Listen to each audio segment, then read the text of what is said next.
So good afternoon, everyone. So this talk, RecoCoDe, is made with Andre Milicevic, who was my master student during a semester. So individuals have a right to privacy, and concealment tools are useful tools to defend this right, can help to protect against breaches that could lead to any personal harm. It helps also government and military to protect information that would threaten national security. It can be used by the industry to protect intellectual property, trade secrets, also the data from their customers. It can protect identity and belief that can lead to risk of harm or discrimination. So the need of these tools is driven by the various factors that combine concerns about privacy, security, and ethical concerns. The goal of this work is to increase the resilience of coercion resistance, plausible deniable storage. So what is actually plausible deniable storage? A paper that appeared at PETS in 2022 defined plausible deniable storage as the ability of a user to plausibly deny the existence of certain data stored on a storage device, even when an adversary has access to the device. But more important, this definition highlights that because the coercer doesn't have any reason to suspect that there is hidden data in this volume, it will leave that data in safety. But we have seen that this is not necessarily true. So this paper has two examples, two motivations. One is journalists and humanitarian workers transporting sensitive information at a border. In borders, normally a routine border search happens at the discretion of an officer. And this happens when there is no evidence to actually seize the device. So it happens in that time. And if the officer doesn't find any problem with the device, the person will be allowed to pass. There is regulations that define how this routine border search needs to be conducted. This is the example of the US regulation, but we assume that other countries may have similar regulations. The question is like, what if really the device is not handled improperly, and during this routine search, the data that is in the device is manipulated or is damaged? The second motivation is coercive control and domestic abuse. In this case, plausible deniable storage tools can help victims of domestic abuse to protect data that is sensitive and where the abuser may force to ask for a password to have access to this data. So in these cases, the cloud may not be useful for store critical information. An example is like credentials to access government services or any other data that the victim may need to store. And yeah, plausible deniable tools may help in this, but what happens if the data is also affected by when the coercer inspects the device? An example in this case is a work that we have been working on. It's about e-voting credentials. In e-voting credentials, one of the ways to protect voters against coercers is to ask the voters to register one time every 5 or 10 years and obtain real vote credentials and fake vote credentials. These fake vote credentials can be given to a coercer or to someone who wants to buy the vote of the person. And we have studied the usability and verifiability of this method. But there is something that we haven't studied, but is still an open challenge. It's like, where should these credentials be kept? Because the voter register every 5 or 10 years, and they need to store safely the fake and real credentials. So basically, the real credential needs to be kept in secret from the coercer. So plausible deniable storage, there have many options, many alternatives. We are working on something that is built on previous ideas that we have seen in TrueCrypt, which is a now obsolete system that stores hidden volumes in basically the free space of public volumes. So basically, TrueCrypt fills all the free space with random data and encrypts the hidden data. So upon coercion, basically the user can provide the key, the password for the COI volume, but it keeps in secret the hidden volume. The idea of plausible deniability is because the disk header and the content that is in the hidden space is indistinguishable from random data, and that makes hard to distinguish whether this is random data or there is hidden data.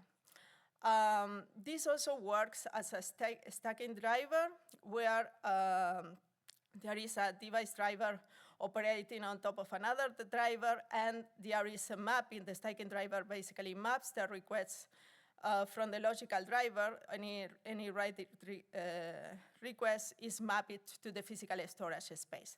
And the physical storage space is actually also a virtual device that can contain multiple staking layers.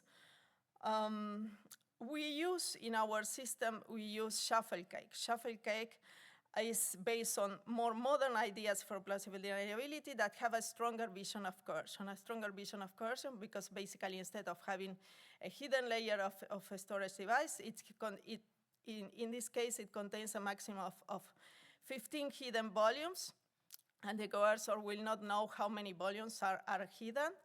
There is a blocking direction layer where on top of the encryption layer that Linux provides.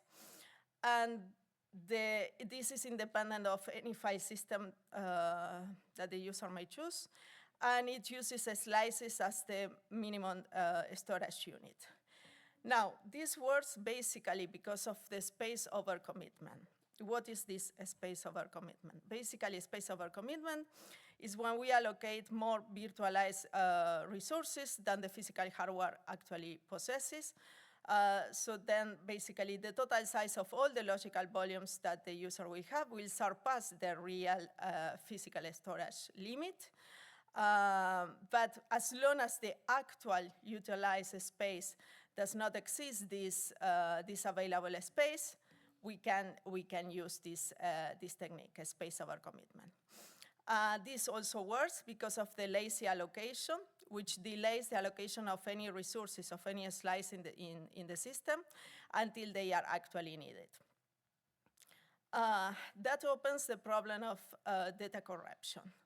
Data corruption happens because certain unsafe operations can cause slices being allocated to multiple volumes, basically to volumes that are hidden and the volume that is the decoy volume that is unlocked.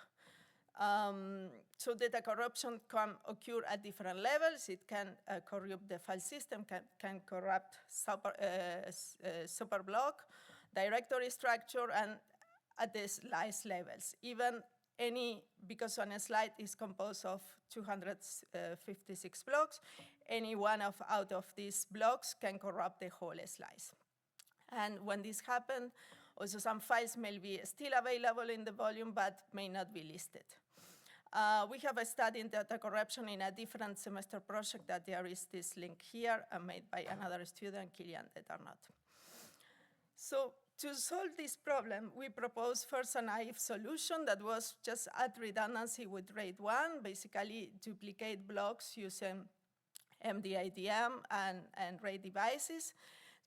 One of the problems is that duplication only does not offer enough fault tolerance, and also there is, because these tools doesn't know anything about ShuffleCade, they also don't know anything about the slices, and there is an efficient use of slices when we need to repair these blocks. Basically, this rendered the solution impractical. It's worth to say that when we did this, ShuffleCade was under development, so there was also things changing, and it was complicated to try this solution.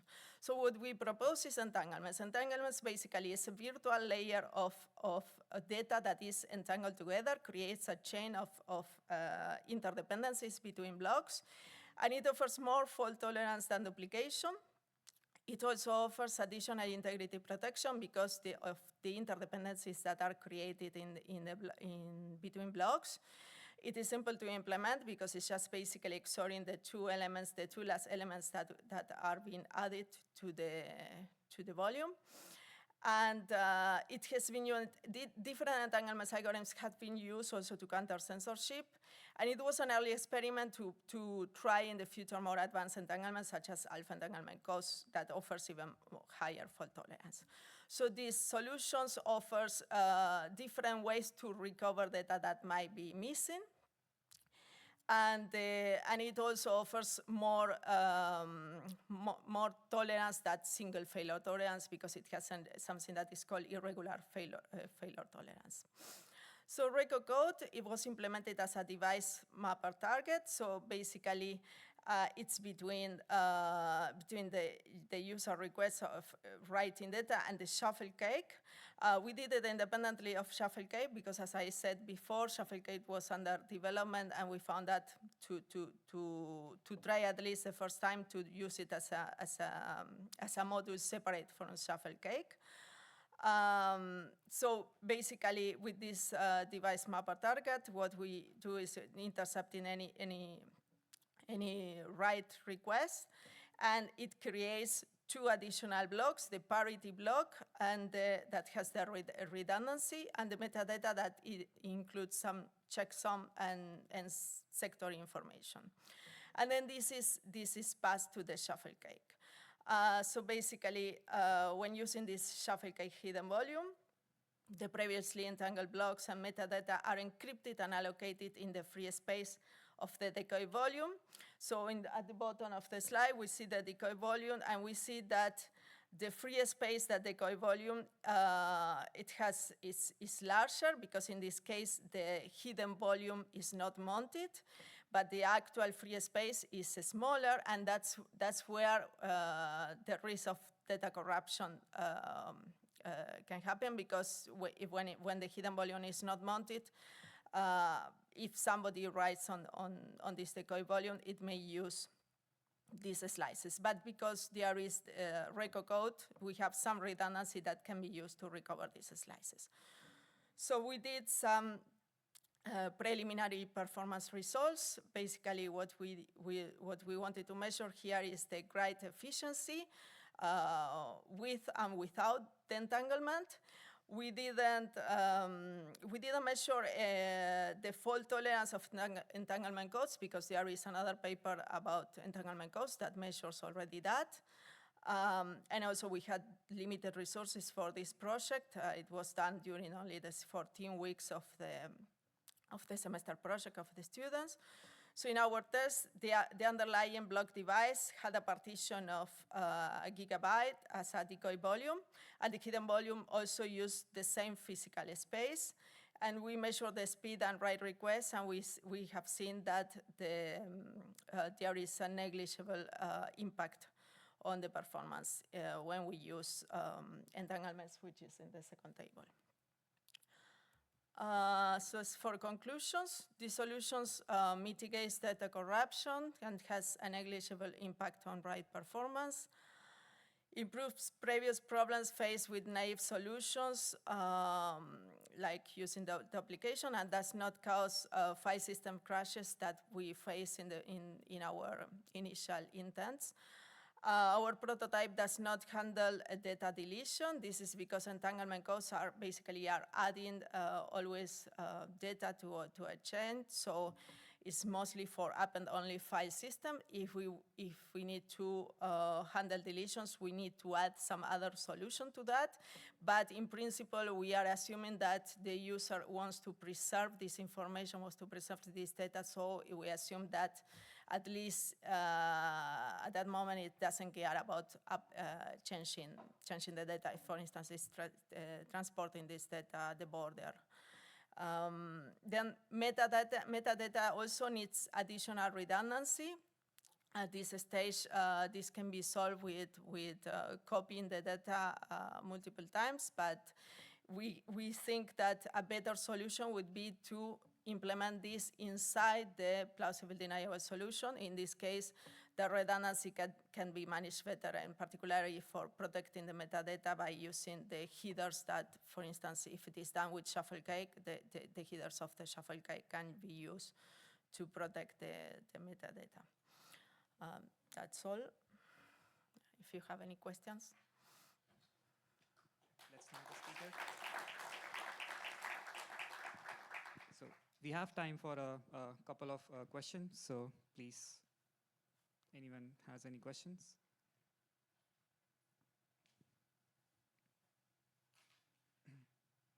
Cool. Meanwhile, you guys think. So I had one quick question. Yes. So the way you started the talk, you motivated by the fact that it's more targeted towards, end journalists or who are trying to do investigative journalism. So your tool, how much user-friendly it is, or is that a consideration when you are building this, that how easy can it be accessed by end users? So at the moment, there is no tool user-friendly that somebody can download this code. It was a prototype to measure the redundancy. So I think that's why one of the reasons by implementing this inside the plausible deniable tool will be easier than having another volume. But when we implemented this, we have contacted several times the developers of the Shuffle Cake, because it was one of former students at the TPFL and people from Kudelski. And we decided that at that time it was better to do it separately, because anyway we have only 14 weeks to do this, and in parallel there was a lot of development and changes in Shuffle Cake. But as a tool for a journalist, I think it needs to be inserted inside the tool. Yeah. Thank you. Is there any question in the meantime?